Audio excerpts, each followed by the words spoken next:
La Fédération internationale des droits de l'homme, la Ligue des droits de l'homme, la communauté rwandaise de France, le collectif des partis civils, l'on voudrait bien les croire tous sérieux.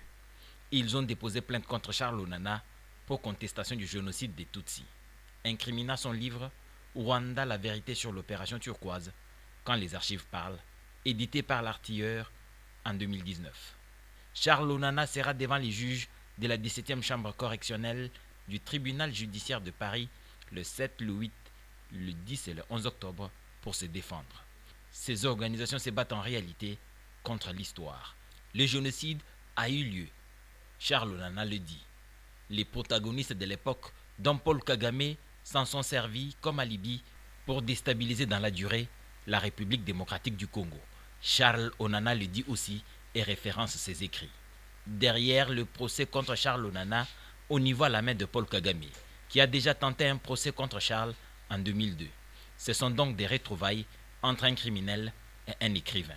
Cette fois, les Congolais se liguent pour soutenir cet africaniste. La conférence débat tenue par le professeur Kambaï Boacha, Freddy Moulumba et Justin Bitakura est illustratif d'une prise de conscience de l'intelligentsia congolaise. Les écrits de Charles Onana ont pris date avec l'histoire.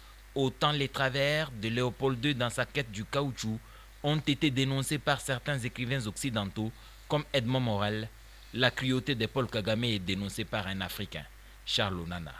Que ce soit des organisations telles la FIDH, les associations françaises, ça conforte la thèse d'un complot ourdi contre la RDC.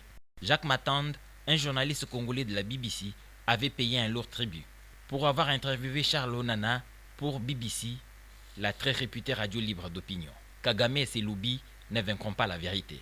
Même les Rwandais savent qu'ils sont entre les mains d'un rapace. Michel Hong le dit avec une telle précision dans Rwanda, Assassins sans frontières. Peut-être que le prochain procès sera contre elle.